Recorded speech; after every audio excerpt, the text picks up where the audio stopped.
Kalau berdoa gitu memang nggak boleh. Nah, kalau bilang nggak boleh berarti Tuhannya nggak gaul. Wah, saya kalau ke sana kemana-mana keceknya juga Tuhannya pakai bahasa Arab. Wah iya itu makanya karena Tuhannya goblok. Anda kalau ngomong sama orang Arab pakai u dimakan sama mereka, bulat-bulat ditelan. Mereka nggak mau tahu kalau Anda susah. Hai, kemana aja? Kok sekarang baru komen? Macam mana bos-bos kita ini?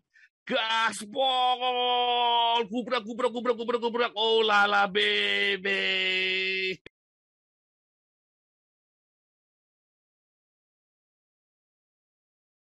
Kan bersama kan. Kalau dia bilang, wah Tuhan itu kan kalik. Nah, iya, kalau kalik itu kenapa kamu berdoanya harus pakai bahasa Arab? Kalau ngajinya, harusnya kan kamu orang Indonesia, dia malah bilang salah kan? Nggak boleh tuh. Jadi ngawur tuh logikanya tuh loh. Justru logika dia yang ngawur kalau Tuhan memang bisa segala bangsa. Ya kan? Bisa segala bahasa.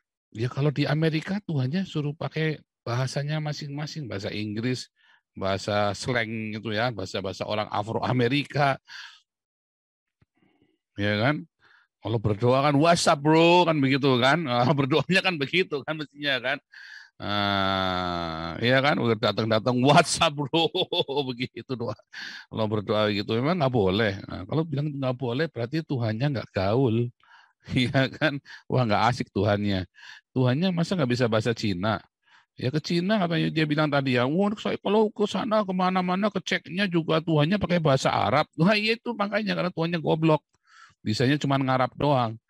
Ya kan? Nah, kalau pergi ke di Eropa juga Tuhannya pakai bahasa Arab sana. Nah, iya, karena Tuhan kamu goblok. Bisanya cuma ngarap doang. Nah, kalau doanya nggak pakai bahasa Arab, nggak didengar. Beda sama Tuhan saya. Kalau Tuhan saya itu bisa segala bahasa. Kalau nggak bisa bahasa Arab, pakai bahasamu saja. Bahasamu bisanya bahasa apa? Ya kan? Bahasa slang ya udah pakai bahasa slang aja. Pernah nggak? Wah, belum ada. Ini ya, kalau kalau lagu mah udah banyak ya. Lagu slang itu kan banyak kan. Lagu-lagu yang nge-rap, yang pakai-pakai bahasa-bahasa anak-anak muda itu. Karena itulah Tuhan. Tuhan itu sesuatu yang mudah dipahami oleh kita, yang mudah dipahami oleh Anda dan saya.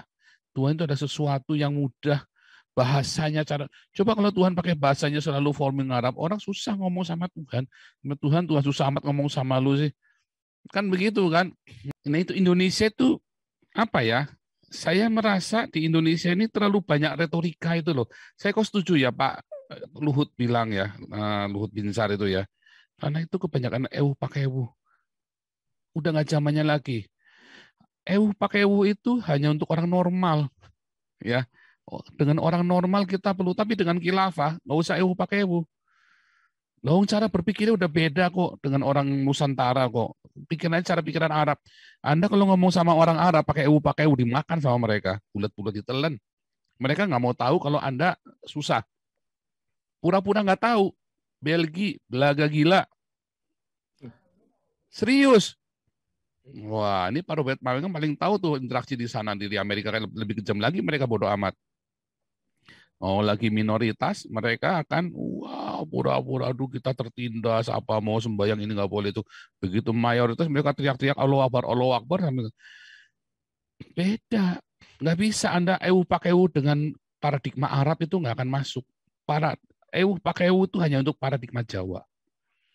Kalau dia masih menjunjung tinggi budaya Jawa, budaya Dayak, budaya Batak, budaya Nusantara, maka pakai itu perlu. Sangat perlu. Justru di Belanda ini, ya, kalau saya cerita Jerman, enggak terlalu begitu. Tapi kalau yang pakai di Belanda ini memang harus diakui, ya. Pakai itu sangat tinggi sekali di Belanda ini. Toleransi, mawas diri. Anda kalau pakai mewah dikit, wah semua mata kan, ya. Pakai itu sangat tinggi di sini. Ya mereka kalau mau pulang aja, ya saya berapa kali kalau mau pulang, aduh, nggak jadi pulang karena jangan ngomong terus. Karena mereka senang bersosialisasi. Ini mereka marah lockdown karena mereka nggak bisa pelukan, nggak bisa ketemu, nggak wah ribet pokoknya. Jadi mereka marah, stres. Mereka tuh orang-orang yang bersosialisasi yang ini ya, karena negaranya kecil kan. Jadi mereka senang kumpul-kumpul, senang di kafe, ya senang senang macam-macam lah. Begitu lockdown mereka stres. Bukan karena nggak ada duitnya kan dikasih pemerintah. Siapa yang nggak seneng nganggur aja kasih duit. Masalahnya mereka nggak bisa bersosialisasi. Dan buat orang di sini tuh, di Belanda itu penting. Pakai itu penting ya, tetapi bukan berarti pakai terus mereka sungguh enggak. Mereka orangnya to the point. Tetapi dalam hal-hal tertentu mereka benar-benar pakai. Nah Indonesia beda. Dulu justru saya berpikir ya, ini orang dulu ya, orang waktu saya ditinggal di Indonesia dulu waktu kecil, banyak orang pakai ya, dan lihat kok baik juga ya, saya melihat positif.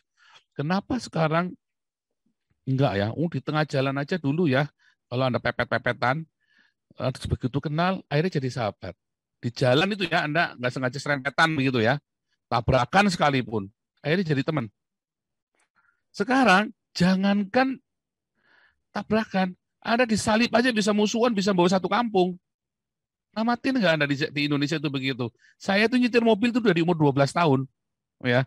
Jadi saya tahu, saya nyetir mobil umur 12 tahun, saya sudah setir mobil. Saya udah punya SIM, coba umur 12 tahun geblek ya. Indonesia ini SIM-nya beli. Soalnya, umur 12 tahun saya sudah punya SIM saya. SIM mobil. Saya setir mobil dari usia 12 tahun, serius ya. Nah, itu kita kalau sampai di jalan, ada sesuatu gitu ya. Ya kita akhirnya teman, trek-trekan, naik motor, ya, akhirnya jadi teman. Sekarang, jangankan tabrakan, orang nyalip aja bisa jadi musuhan, satu kampung bisa gelut, bisa kelahi. Bingung, karena budayanya bukan budaya Barat itu. Budaya Eropa tuh nggak begitu. Budaya di sini tuh nyetir mobil beda. Aturan nyetir mobil di sini pun orang, ya sekalipun kita sudah aturannya, tetap kita ada namanya defense ya. Artinya kalau nyetir mobil itu jangan agresif, kita defense aja. Kalau orang nyuduk ya kasih. Kalau maksa dia nyelip gitu, mepet begitu ya, motong ya kasih aja. Terima kasih. Anda telah menyimak video ini sampai selesai. Silakan tuliskan masukan atau pengalaman Anda sesuai tema video yang kami sajikan. Kami berharap masukan Anda bisa memberi edukasi sebagai bahan pertimbangan untuk membangun pola pikir positif. Kepedulian Anda sangat bermanfaat membangun generasi dalam menyikapi narasi atau sumber berita. Terima kasih. Dan salam damai untuk Indonesia bersama Reaksi Nusantara.